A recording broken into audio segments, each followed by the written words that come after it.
that really course corrected me in my own health journey, but then also in our relationship, about being able to show up for each other in the way that is authentic to us, but also what our partner needs and wants as well.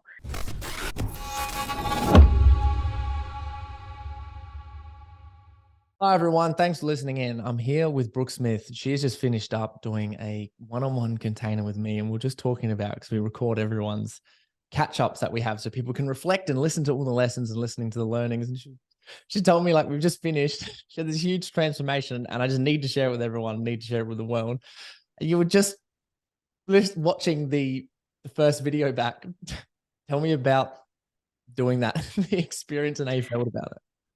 Oh, I feel like a completely different person now, like in lots of ways, like the way that I like even show up physically, but then also like all of my energy. So I was so cold and quiet and like masculine as fuck, and just wasn't like, wouldn't give you an inch. Like, cool, so tell me about this and your life. And I started off like listing off, yep, this is where I live and this is what I do. And I'm like, that has nothing to do with who I actually am as a person.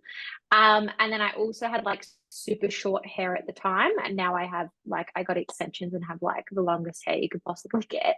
And I was just, yeah, like I feel for her. Like I look back at that video and I feel for her, but feel like a completely different person. Crazy. I'd love to dive into your mind in terms of what made sense to you, in terms of how you figured out what you needed to essentially work on to have a big breakthrough, and what you did in your journey to having that breakthrough, which is different from all the coaching that you've done beforehand, because you've done so much coaching and you're done so much personal development, and you're so smart and you're so articulate and you're so self-aware. So I'd love for you to walk through that process of like finding what it is and then how you actually did it. Well, firstly, thank you for all of those compliments. So there's two major things that come to mind. The first one, which was at the start of my journey, was 100% commitment. And I know you talk about this like 99% commitment's a bitch, 100% commitment's a breeze. And I was just not 100% committing in a lot of areas in my life, including my relationship, which was I had already been in for 14 years. So there's a great level of commitment there, but it wasn't 100%. And I was keeping everything in my life at an arm's length. So Please just not even run through a scenario of what you meant by that, because there was some stuff that you were talking about, like when you had like buying houses together and things that you were like, oh, that was a sign that I wasn't going 100% all in, like holding yourself back, and why? yeah. So I guess in our relationship where we bought our house, as an example, we bought it in a legal structure where no matter what happens, we own a percentage of the portion each, so that if we separated, things went nasty, neither of us can take each other's shit, which, like, what a way to set up a relationship. And also with finances, like I managed all of our home finances, and we wouldn't share any finances. So we're transparent and could have conversations about them. That was no dramas. So it was this illusion of proximity and this illusion of us being closer in those respects, like closer commitment. And it wasn't on his part, it was all on my part. Jack's like 100% in, like he's like, yep, the rest of our lives, do whatever we need, kind of thing. And it was me that was keeping this like tiny little gap between each other. So it was, yeah, coming into 100% commitment with that, which requires a lot of surrender, which I'm comfortable with that word now, but I was not at the start of our coaching. You know, like raised by a single mom, like independent woman, you know, that feminism, you know, talk that happens. And then I was like, I have to surrender. I feel like some man, I say, who I've been with for 14 years, like some man control my finances and my outcomes. I don't think so. It was so cold. So just like, and surrendering to leadership. And there's going to be so many women who hear this and go, that's fucking bullshit. I'm an independent woman. I'm not surrendering to shit. And I feel you, because I was there, but it's not how it sounds. And then the other key thing to my transformation was how you talk about apotheosis, which was being seen. And I initially misinterpreted that as just changing your physical appearance. Because I remember listening to one of your guys on the podcast who was talking about working in a construction site and having to change his shoes. And like now that symbolizes that he's the manager and having to be seen that way instead of being one of his like co-workers. And so I was like, oh, that's cool. I can change my physical appearance. But it wasn't that. It was actually allowing myself to be myself and show up as myself in the world. Whoa. All right. That is amazing, firstly. Now, walk us through in terms of like what you actually did to overcome those things, step in yourself and like break through. Well, you forced me to post a lot of content, which How you did some crazy, we did some crazy things. Like what was things that you were like, oh, holy, like I didn't want to do this. And then when you did it and actually went through and did the things, like walk us through some of those experiences and you know what they did for you. Corey made me lay down in a public shopping center and I did it to overcome this fear of being seen. So I really wanted to start a podcast, and Corey was like, well, fucking hurry up. And I wasn't doing it, and I was just avoiding. My classic style is like, oh, I'm busy or whatever, and avoid. So Corey was like, okay, can I give you a challenge? Do you accept? And I didn't know what the challenge was. And I'm like, yeah, like I'm a driven person. I'll do anything. And I was like, yep. He's like, okay, I want you to go lay down in a public place, like the busiest fucking place that you can find, like Rundle Mall in Adelaide with like thousands of people walking past you. And he was like, and then once you do that, you won't have any fear about doing a podcast.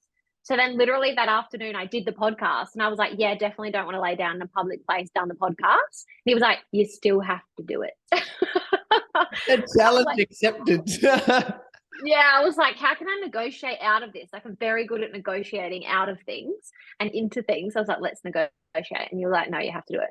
So I had to do it before our next call, which was on the Monday.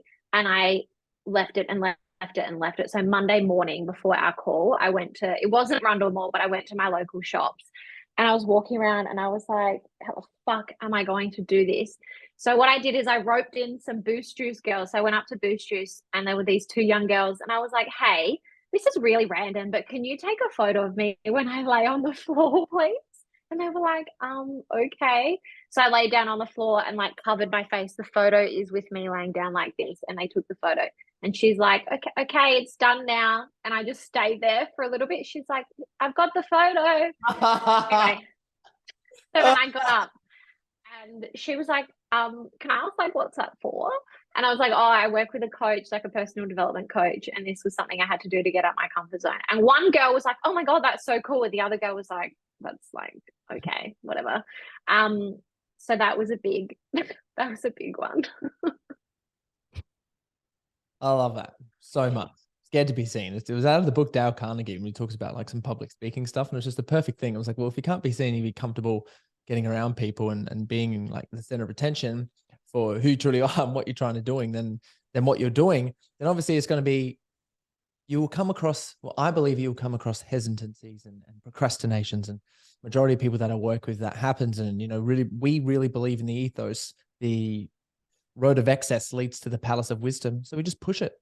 And when you get verbal agreement from someone and you have to, you know, when you confirm that you're going to do something, you've just entered in a verbal contract with yourself. And if you break that, then you've broken unintegrity with yourself, and that's going to make you a lot less likely to trust yourself. So I was really impressed when Brooke went through and actually did that. I'd like to talk about you in terms of some of your lessons that you have learnt, because a lot of the stuff that we've learnt was a lot of just reflections on yourself and how you can show up. And you've done some amazing things in the past in terms of, you know, bringing family together, and you have this amazing purpose that we work through, and you're so exceptional at navigating through conversations. We went through a lot of that as well. You're so brilliant at it. And you've had some experiences recently, but you've taken like these lessons, and you have obviously millions of your own lessons are amazing that you've used to help people communicate. I'd like to talk about some of the things that you didn't necessarily see within yourself, and then now what you're using, what you're doing, some of the tools, the thoughts that you've taken from your own world and now giving to other people? Yes, I think it's a great point that you make about what I didn't see. I feel like it's when you're unconsciously competent and then you have to bring it into your awareness and realize that this is actually a skill that you think everyone has, but they actually don't. And sometimes you take it for granted until you realize you can help people with it. So, like you said, one of them is communication. And I still probably struggle a little bit to realize like that I'm good at it. But you can use the word, you don't have to be humble on this podcast. Everyone knows that we're completely unbiased. Like I say it all the time with complete humility and confidence, because I know that I've got lots of muscles and I have this crazy physique and I'm jacked. And I'm not saying that for saying to pump myself up. It's just like, look at a photo of me. Like it's right there. I'm not saying it to try to get recognition. I don't need validation from anyone. So I'm jacked. You can do the same thing. You're amazing at coaching and you're amazing communicating, and we can put it out there. Doesn't feeling guilty. Let's own this and get into it. I would like to hear some secrets and things that you use. Yeah, okay. So trying to think of an example. Okay, so the one that comes to mind is probably, as opposed to me teaching it, I did actually just go through the process of teaching it with a client actually, but it's about having vulnerable conversations with your partner, and not the bullshit vulnerable conversations like, oh, I'm sad and I'm crying and hold me and whatever, right? But it's like very challenging, confronting vulnerable conversations about your relationship and where it's actually going. And Jack and I have been able to do this again unconsciously because relationship is my highest value. So I have always just worked on it. And I was thinking about the other day, like where did I start learning this? And like at what moment did I go out and go, yeah, this is the skill set that I want to learn? And there's really not a moment. It's just something that came naturally that I was interested in, that I wanted to evolve and get better at. And probably there's a couple that happened when we were quite young, like 18 or 19. But the one that was most pivotal was when we moved in together about 4.5 years ago. So we built a house together. And it came up like we were just laying in bed having a chat. And Jack was like, he actually raised it, which was really cool.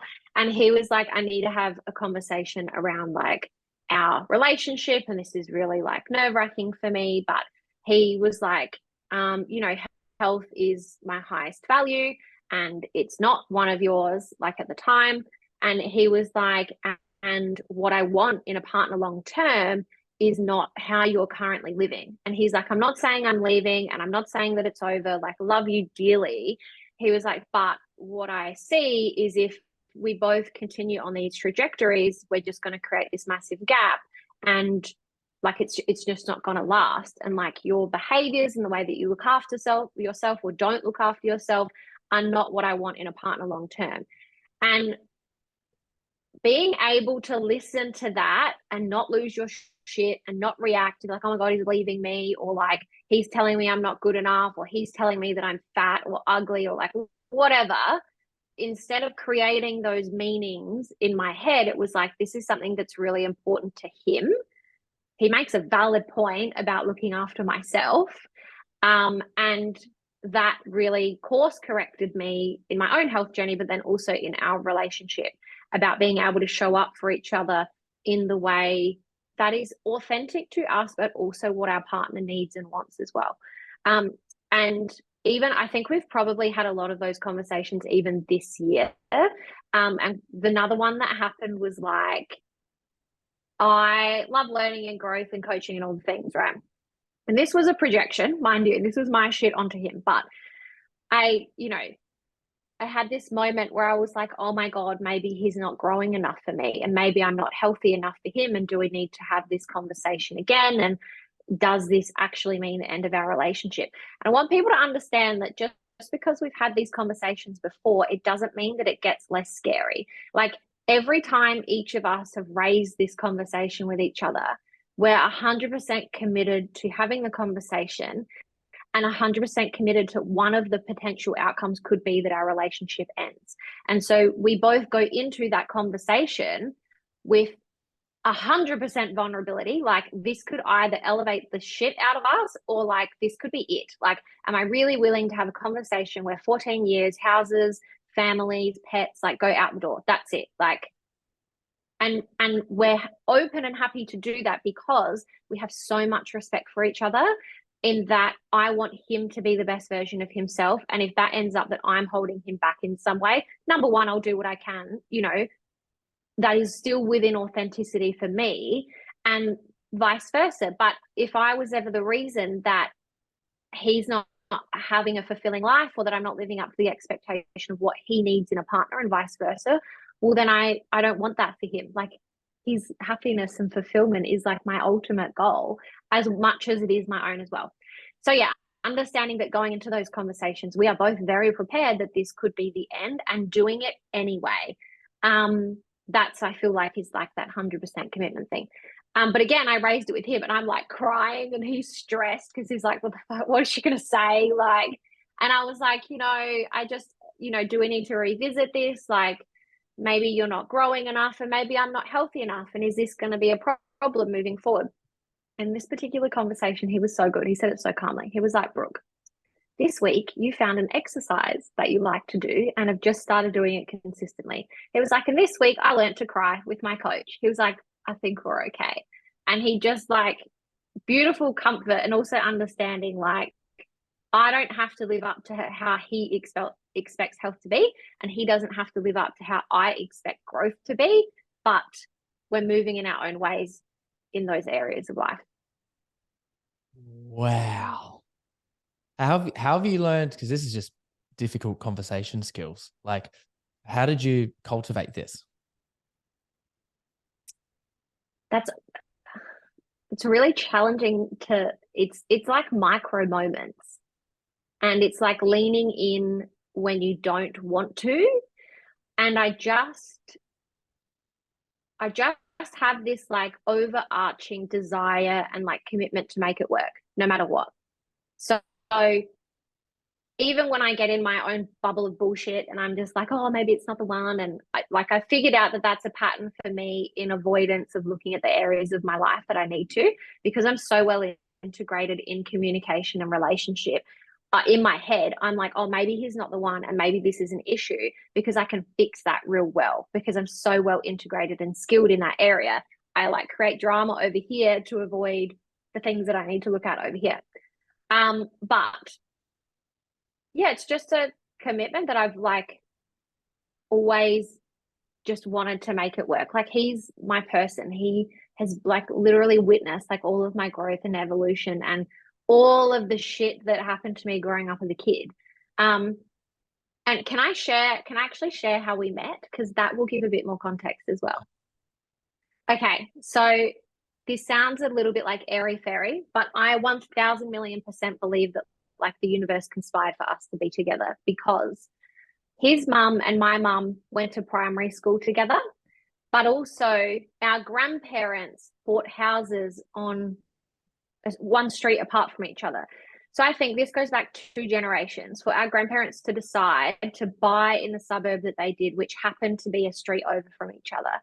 And then for our grandparents to decide to send their daughters to a primary school, who then mum and Jack's mum decided to become friends and then maintain that friendship into adulthood, which is like an achievement in itself. Not many people still have friends from primary school. And then for Jack and I to then meet. So we have baby photos together, which is kind of cute. And then, yeah, we re-met at 14 and then started talking on MySpace and all bloody platforms. And then got together after there. So I go, that's like before we were even thought of, before our mums were even thought of, our grandparents had made decisions, which then led to 2 generations in the future of coming together. And so like, I don't take that for granted. And I don't believe too much in coincidence. Like, there's divine timing, I think, in things.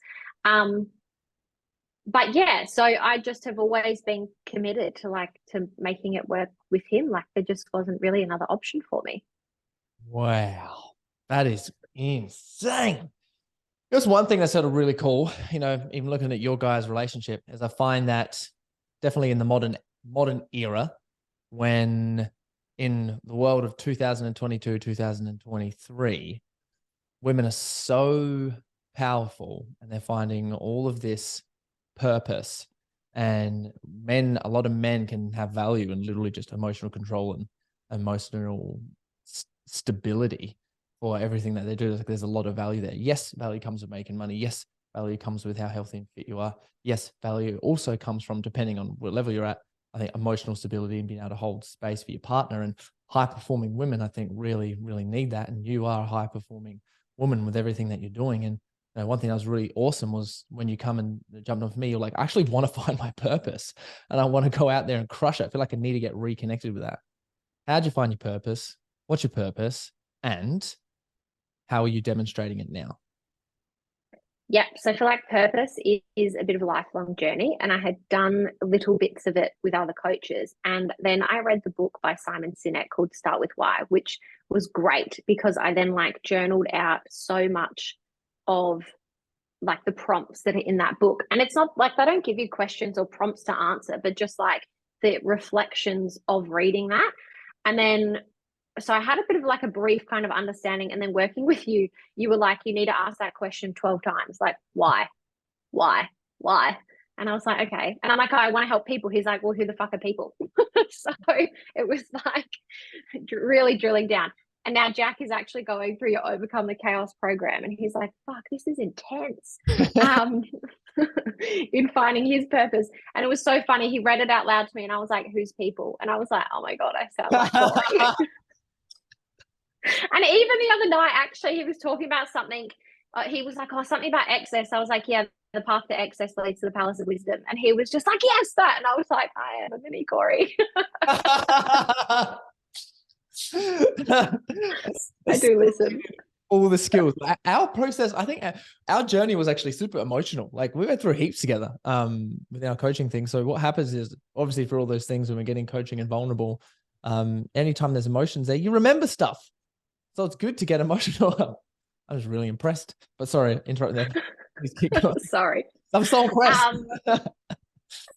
So yeah, with purpose, we drilled down, and what's interesting for me is like who I help has the most impact on what I actually want to do.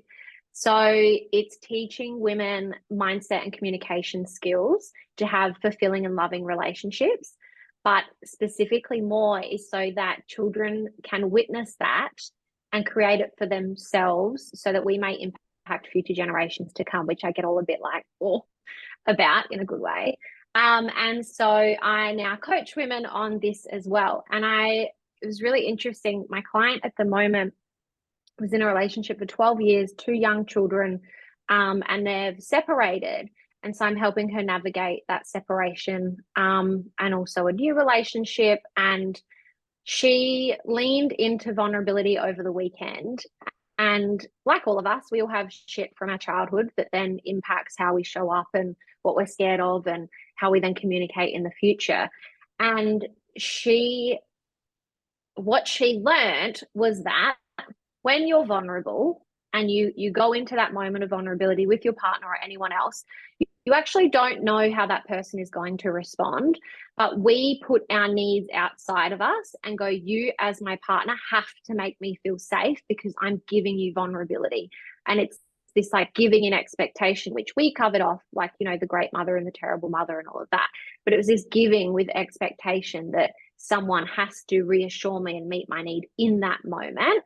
And she was able to hold herself actually through it and realize that she's capable of doing that for herself. And she sent me this really beautiful voice note, and she was like, I actually can do this. And like, I do have this skill, and then I can demonstrate that moving forward. And what I love is people think that, people perceive others who are in great relationships that there's some wizard that it just comes naturally to them.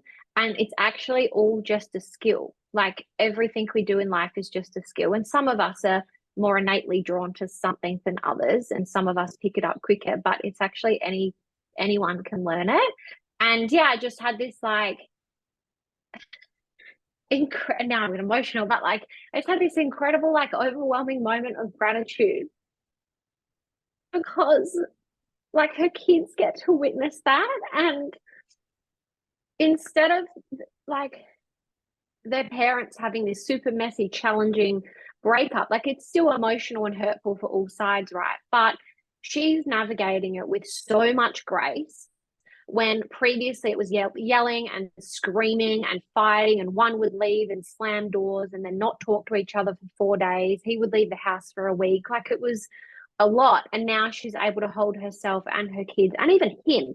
Like after 12 years of all of that, she's able to then give him acknowledgement and appreciation and be like, this is where you are doing a good job. This is where you need to step up. But like still being able to build him up after leaving, which most people don't do when they exit relationships. What they're like, well, why the fuck would I continue to build him up? I was with him for 12 years and he did fuck all. So why would I keep doing it now? And they don't understand, like, number one, he's still the father of your children. So him being his best self is absolutely critical to the health of your children and your family unit moving forward. And why wouldn't you? You were with him for 12 years. Like, that doesn't mean nothing.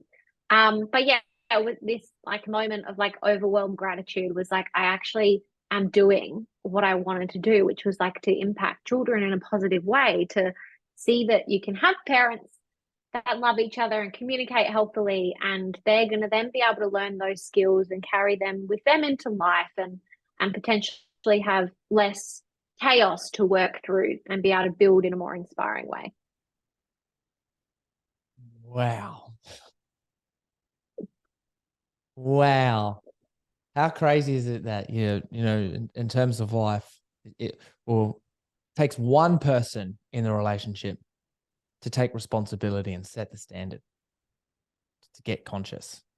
And so crazy that when you get so clear on your direction in terms of whatever your purpose is, this is what I want to do, this is what it looks like, and you relentlessly chase it, like, how amazing is that?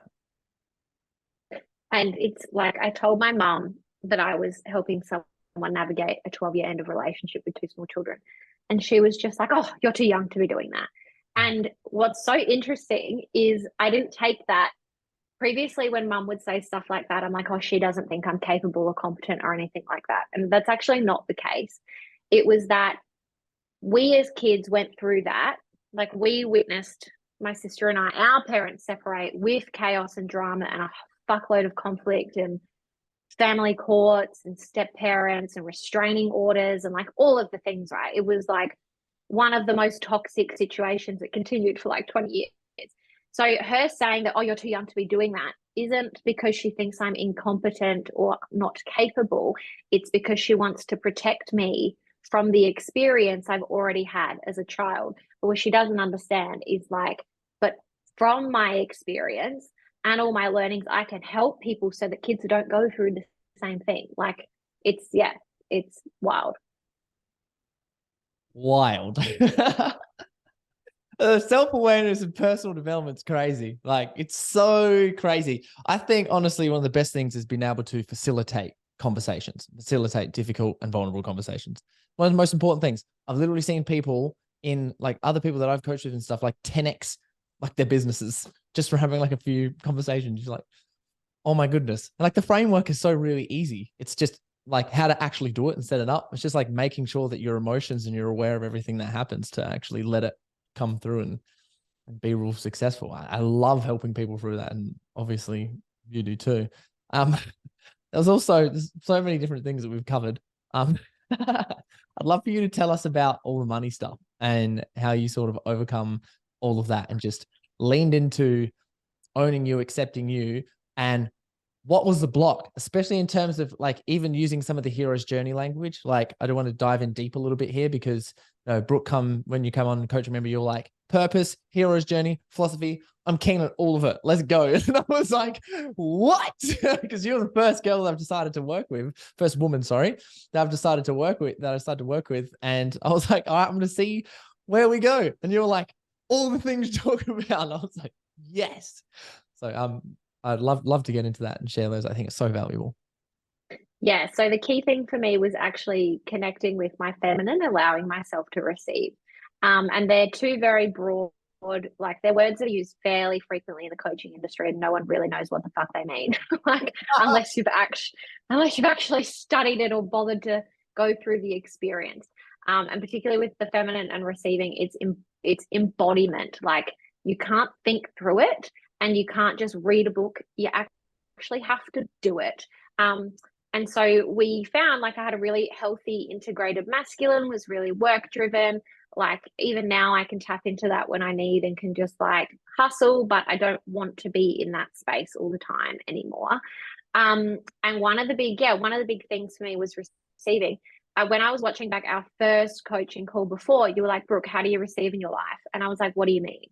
And you were like, well, I'll let you answer that question. And I was like, I don't know. And it wasn't that I couldn't, I just wasn't allowing it, like at all. And so what we realized is we went through the hero's journey, which I still keep the printout with all my notes on it in my journal so I can refer to it. And I was trying to skip a step. I was like, yeah, cool, I'm over here. Like I'm at Magic Flight. And you're like, I don't think so. Let's go back. And it was around being seen, which was specifically apotheosis, which is like transformation. And so a part of it was spending money on myself, like in a way that I really wanted to. So like I wanted hair extensions like all year. I cut my hair short earlier in the year and I hated it. I felt like not feminine at all, like just really, really didn't like it. And my extensions were like $2,500 or something like that. And I was like, oh, that's ridiculous. I can't spend that money. Meanwhile, Jack and I had refinanced our investment property and have $120,000 sitting in the bank. And I was like, I can't spend $2,500. And you were like, why not? Like, that's not even 1%. Like, what are you on about? And so you challenged me to spend $10,000 in a week, which I was like, fuck that. Like, what do you want me to spend it on? You're like, anything, literally anything. And I'm like I could, but that's a lot of money and it's our money. Like, it's not my decision to make. He was like, well, go tell Jack that I told you that you have to do it. And Jack was like, oh, sick. I was like, let's go. I was like, fuck, Jack, you're meant to be, like, you're meant to say no. So anyway, so I went and I didn't spend 10 grand in a week because that was like next level, but I spent 5. So I was pretty happy with that.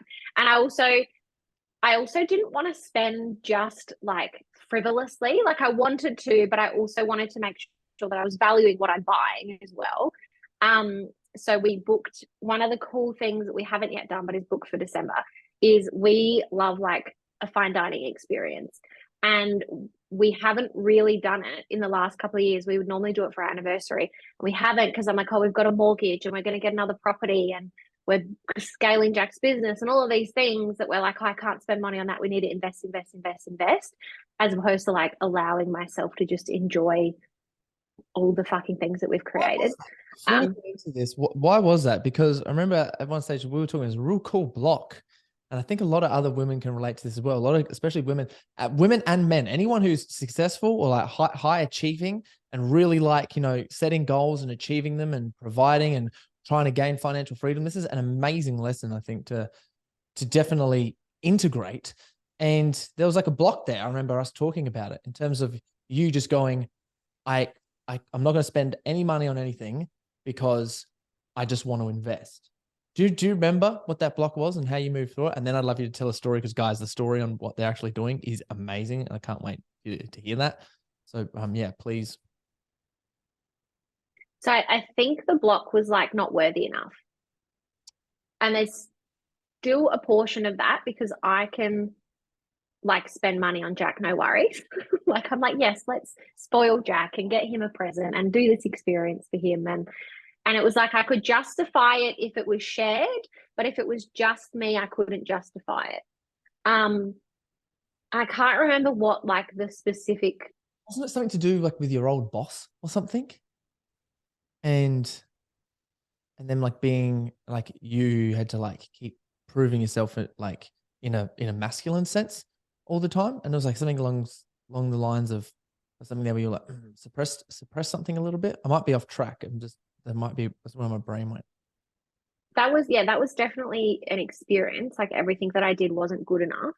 Like I worked in real estate, and I worked for like the best agency in South Australia, which I still have like the utmost respect for that entire agency. They're incredible. But it was, yeah, there are a couple of experiences of like having to, yeah, like really hustle, and like none of it ever being good enough. So I'd had to write out a daily summary of everything that I've ever done, like in that day. And then she would come back and be like, oh, but what about this? And I'm like, bitch, I've just written you a 30 fucking dot point list that like most people in this office wouldn't get done in, like, wouldn't get 10 of these fucking things done. And now you're just like, what about that one thing? Well, you didn't tell me it was a priority. And I asked you at the start of the day, what are the key priorities that you need done? And that didn't come up. Sure, pick on me. That's a bit of an event. But yeah, I think it was just like I wasn't, it, like, even though it's my money as well, like, why spend it on me was the question. Like, why do I deserve to be spent on? And it was always like, yep, invest because that's smart and you're going to get a return, and I understand property really well.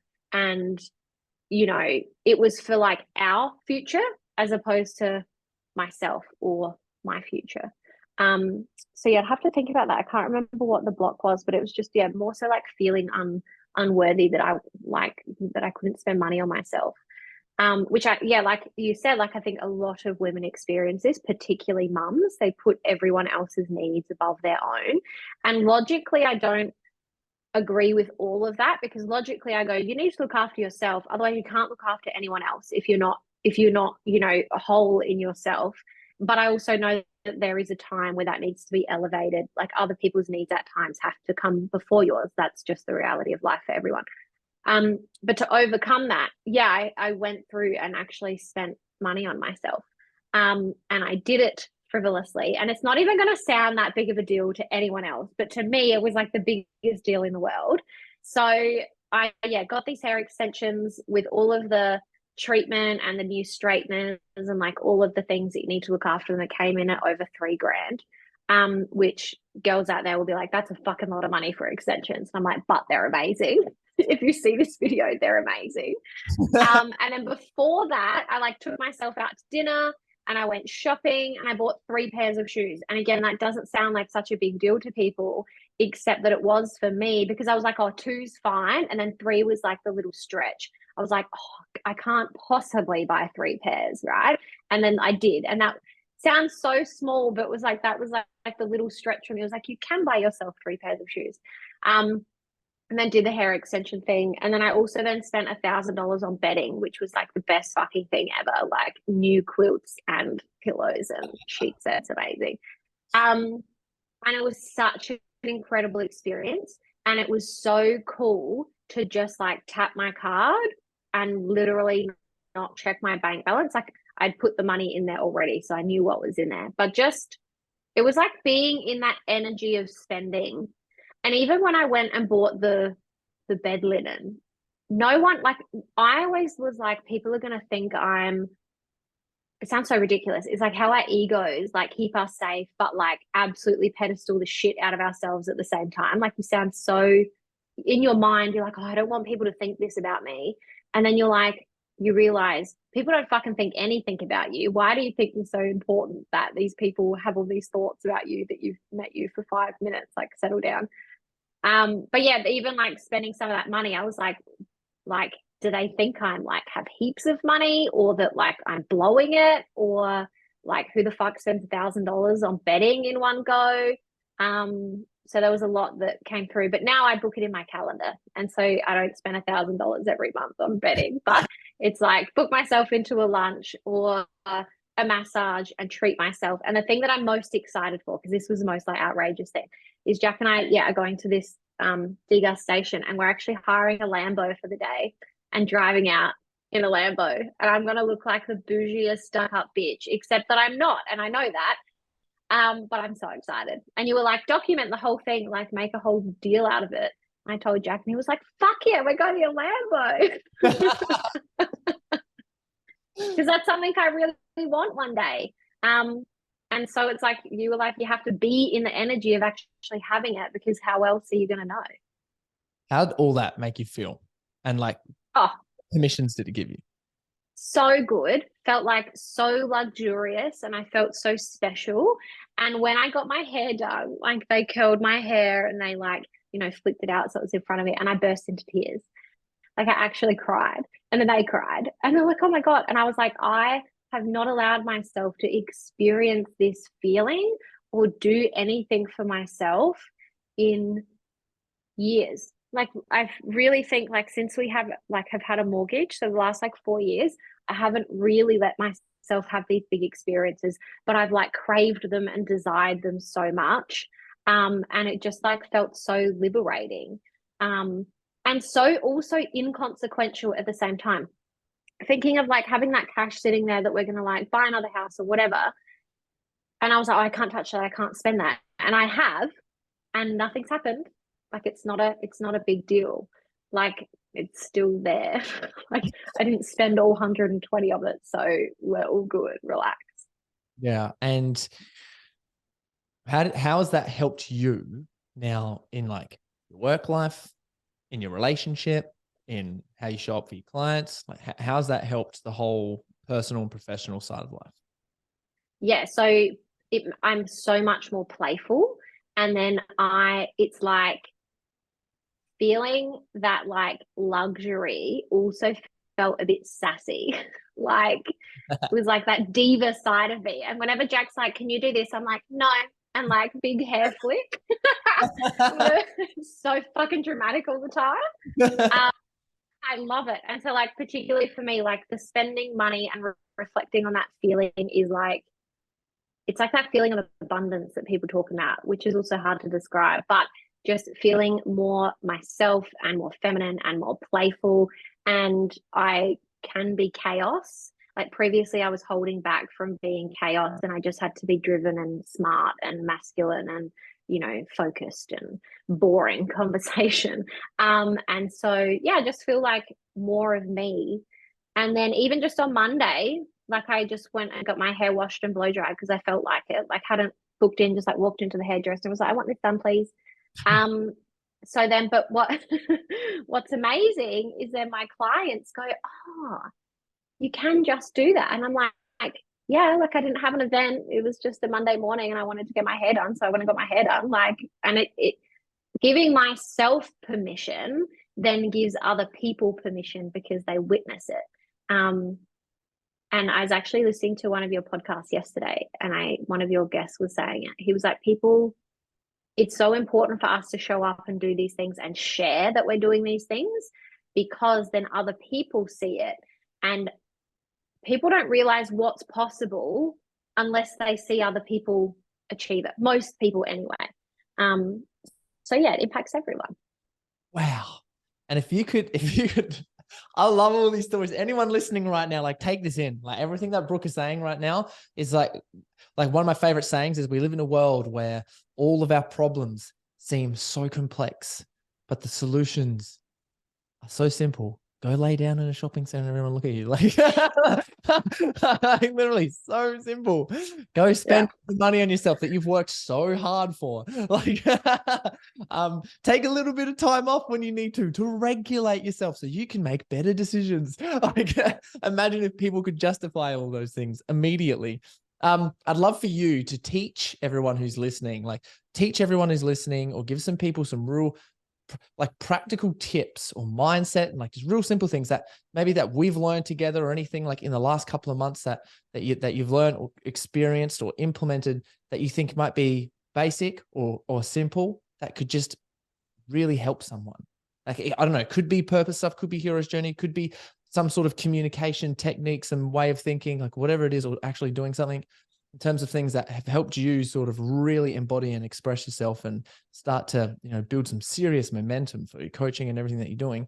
And share some. I'd love to hear, like, from your perception, what some of those tips or lessons could be. Get Corey as a coach.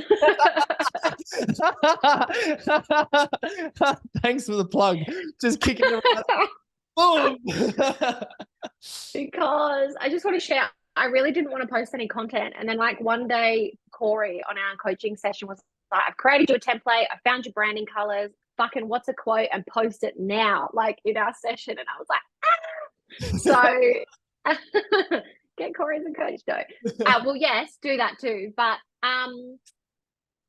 or like communication, something that's like helped really well Any tips is, yeah, whenever you think it's someone else, it's you.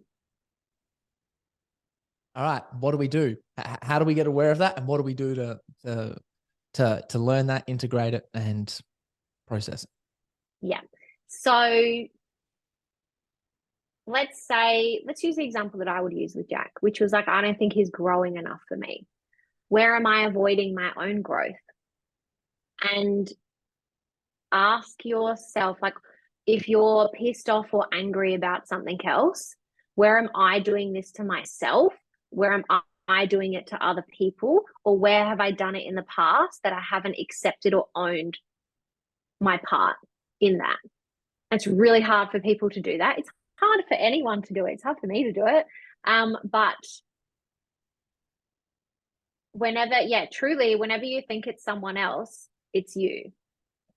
And most people then go, oh, but what about if you're in an ultra abusive relationship and he hits you and like all of the things, right?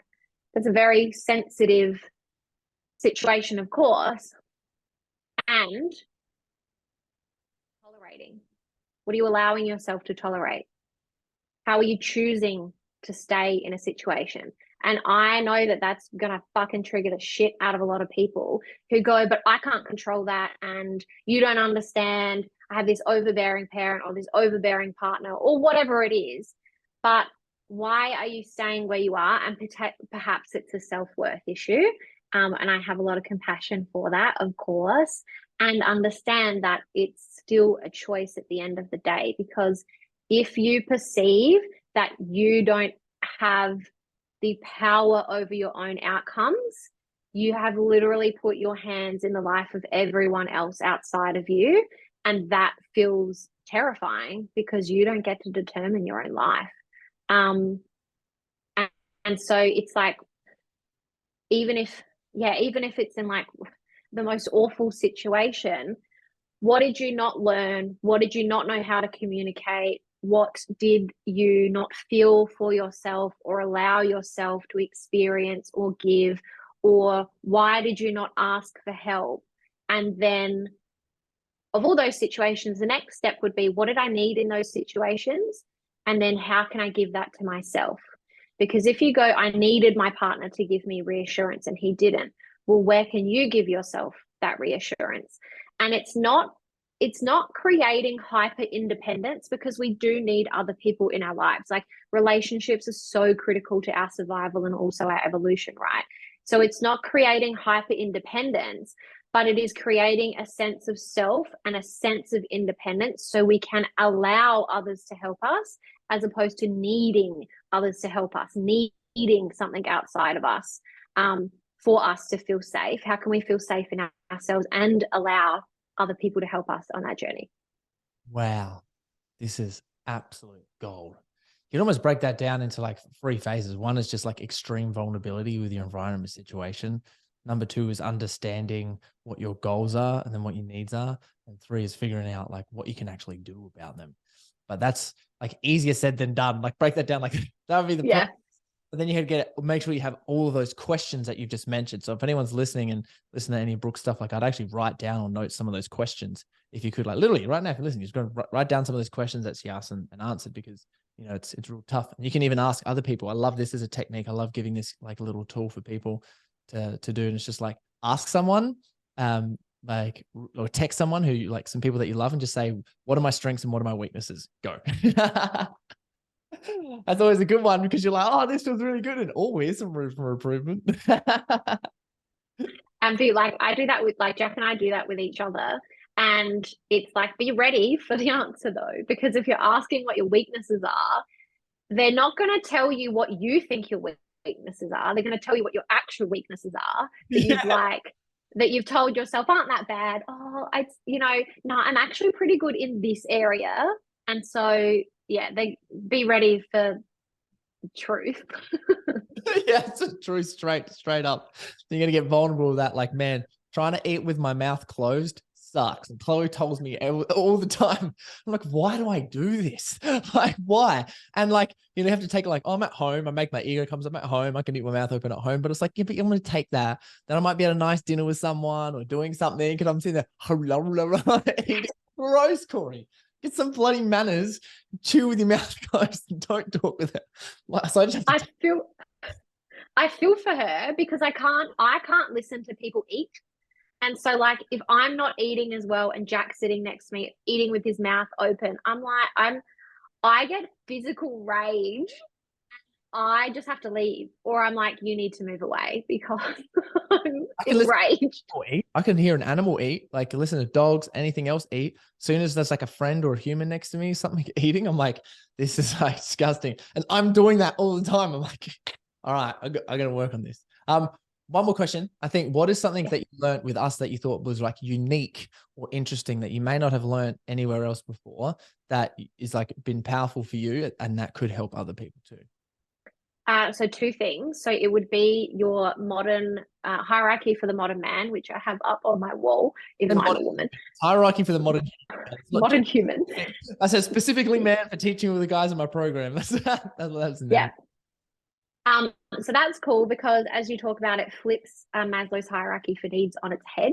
And I really like that. So you're driven by your purpose instead of driven by basic needs. And I feel like that's a much more inspiring and fulfilling way to live your life. And also the hero's journey. I had never heard of the hero's journey before. And what is so cool about that is once you learn it and you understand it, and it's a lot, like it's a lot. It's a lot. But once you learn it, you then have all the next steps. And it's so cool because before Jack did overcome the chaos, he was trying to make this like life decision. And I was like, oh, I know where you are on your hero's journey. And I was like asking questions to help, for him to help uncover what he needs to do next. And I was like, oh, this is where you are. And then this is where you're going to be. And so you can map. What was the coolest thing was like uncertainty for me. I haven't integrated with growth yet. And this is what I said on that call that I was watching back was like, when I say the word challenge, I get excited because I'm like, oh, a challenge is something for me to overcome. And it's something that I'm going to learn and grow in. And I'm like, how can I problem solve and like work through this? Like that's exciting for me. But I haven't integrated that word with uncertainty. So uncertainty still makes me quite like nervous about what's to come rather than excited. But what's really cool with the hero's journey is if you map out a journey, whether it's in business, whether it's in health, whether it's a job, whether it's a new relationship, like health, like whatever it is in your life, it tells you the steps and you can then go, okay, I'm at this step. What do I have to do next? And like, it just removes the uncertainty because you're like, oh, cool, this is going to be either chaos or amazing. And if it's chaos, I know what to do. And if it's amazing, I'm going to reach this next goal. It's really cool. It removes all of the distractions and comfort zones and shiny object syndrome and the void of not knowing what to do or feeling lost or going down the path, which literally just looks like a few extra drinks, arguments with your partner, not knowing what to do in business, doing too much stuff in your business, hoarding all your money, spending too much money on silly stuff. Like all of those things that just get in the way, not feeling good enough, fear of failing, fear of being uncertain, like all of those things, ending up at a park bench Friday night doing lines like, oopsie daisies, oops. They're like, no, all of those things can just be completely prevented by doing it. Or even literally making the right business decision and what you're doing. It's like right there. I mean, it's so powerful. Thanks, Sharon. You also really specialize in helping high-performing women have amazing conversations in their relationships, as like what you absolutely specialize in. Tell us a little bit about your coaching and what you're doing for people like that, because there's probably going to be some people listening now. I'd love for them to understand like what you do and how you can help them. Yeah, sure. So at the moment, I have like a one-on-one offer available for people, and I only take on a few people at a time because I do get quite invested into my clients and their outcomes, which I think that's what you want in a coach, really. But it's helping them navigate different situations in their life. And what's really cool is like understanding, like, yes, I help people in communication, but that then translates to every single area of their life. And as much as it's about like connecting and communicating in their relationship, it's actually always about ourselves. So, like I said, when you think it's about someone else, it's actually about you. So, whilst, you know, like all marketing is always like, oh, this is the outcome you're going to get, it is actually about focusing on you, which I think is the most empowering thing, because that's all that you can control is your perspectives and your behaviors and your actions. But you can have influence over all of those outcomes in your life as well. So I'm like a little coach in a pocket.